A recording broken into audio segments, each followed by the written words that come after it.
That was your All Denver drop of the day, Mala Vida by Monica the Great, who was also part of Battle for the Block. And she's with me in the studio right now. Yeah. What's up, girl? Hi, how are you? Thank you so much for joining us today. Thank you for having me. I'm excited. I'm excited to have you too. So let's talk a little bit. How did you get started in music? I started doing a lot of poetry. Then I started doing spoken word, and then one day I just decided to put my words over a beat.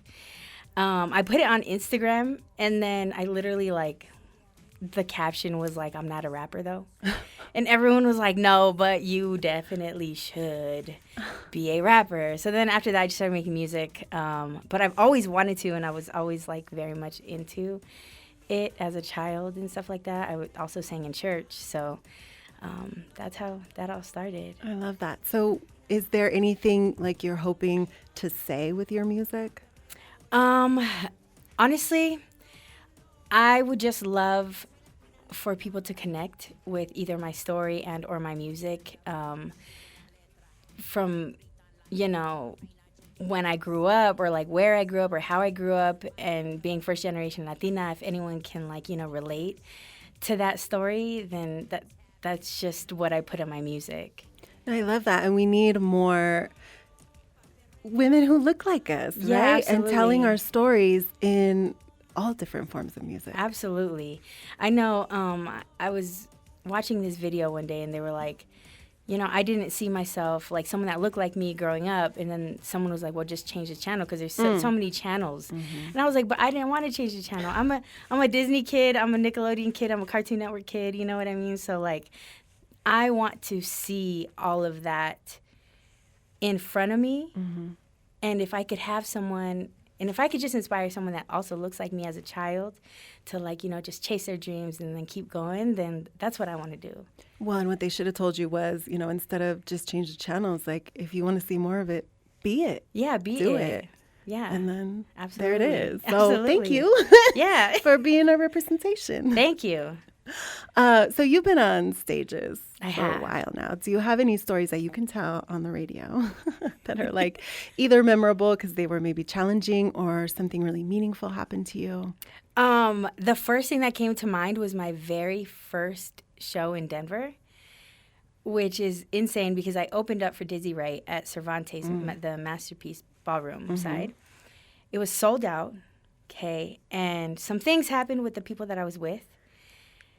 So much so that last minute, literally an hour before, we had to change the set completely, and I had to write new verses. Whoa. And I went up on stage and I choked. Oh. Completely. I forgot the verses that obviously I had just written the verses. Right, that's tough. But I promise you, after that day, I was determined. One, I'm going to have my own songs all the time. Two, I'm going to rehearse. So much so that I'm going to be one of the best performers you have ever experienced. And then three, just for myself, I'm never going to let that happen. So that was literally a turning point in my musical career to just be better for myself. And I sold 75 tickets for that show. Dang. And I was I'm never going to let anyone down. Not one person, not 75, not 500, not 1,000. You know what I mean? That's not going to be my thing anymore. So, yeah, I was. What a first concert. And that really could have went the other direction, It right? could- It's it could oh, have. nope, I'm done. But instead you took it and you built upon that. Yeah. Good job. Thank you. It's so embarrassing to say because I literally remember everyone's faces. It's in slow motion. When I choked and I was I promise you, nunca, never again. No, thank you. And hopefully it never happens again. And I promise you, it will not. That's No, one I thing that believe will not. I cannot. So since you've been around the Denver scene for a while, is there anything that you would like to see change? Yes. That you can say? I would love for people to know that there's room for everyone. I promise you there's room for everyone. It's everyone, they want to be the first to do something. But if we could all just do it together, we can all be the first to do everything.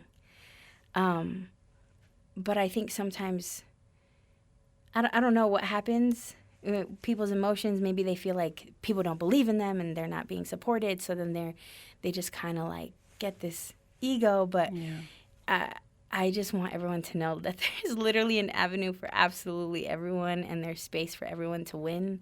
And that's all I want everyone to, keep in mind as they're maneuvering around. That's beautiful. That's so uplifting. Where can people find you? Where can they keep up with Monica the Great? Oh my God. On all social media platforms, you could type in Monica the Great, and or IEMTG or IE.MTG, yeah. But Monica the Great is a little bit simpler because you can find me on all streaming platforms that way as well. Awesome. Great. So, but you're here for another reason. I am. So you're here to talk to us about Sorry Poppy. Yes. What is that? Sorry Poppy Tour. It is an all-women owned, all-women event, all-women DJs. Literally, it's no boys allowed. I love it. It's the best thing ever. I was part of their tour last year where I got to perform for, it was at the House of Blues in Anaheim.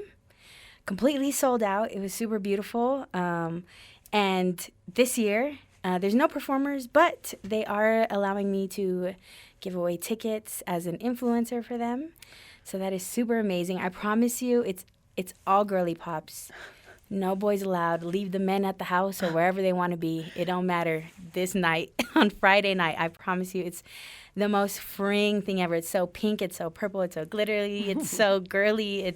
I love it. Why do you think it's important to have spaces like this where it's only women, no men, and you can just let loose? That's the thing.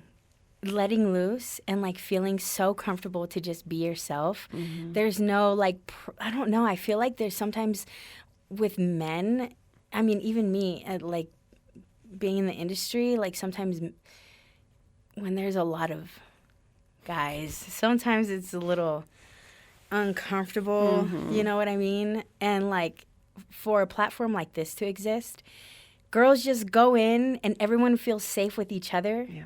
Everyone, like, if you get a little too lit or something like that, all the girlies got you. We all got you. You know what I mean? We'll make sure you get home safe, the whole nine. You know what I mean? And then also just like dancing and having fun. Like you don't have the weird pressure of like, oof, I didn't like the way, Yeah, and like sometimes you just don't want a man to dance with you, but it's hard. But also beyond that is like there's always this sort of like unspoken pressure of like, oh, is that guy looking at me? Or is like you're like hoping for male attention, but like it kind of takes you out of the moment with your girls. Yeah. So you can just relax and just be free. Yeah, it was so crazy. Like I went, after my performance, I went into the crowd. And it was like I was dancing with one group of friends and then the other group of friends and then we were all friends and then I would go to like the back of the like venue and dance with more girls and like everyone was just friends and everyone was like, oh my God, you look so cute. And it was like just the best like, like feeling of just, I don't know. I was like, oh my God, I love girls. That's beautiful. So it's the 26th, which is Friday, no? It is. At the Fillmore. Where can people go to get more information? You can either go to the Sorry Poppy Tour Instagram or you can go to my Instagram. You could just DM me or just get information from all the links that are in my bio as well. I love that. Yeah.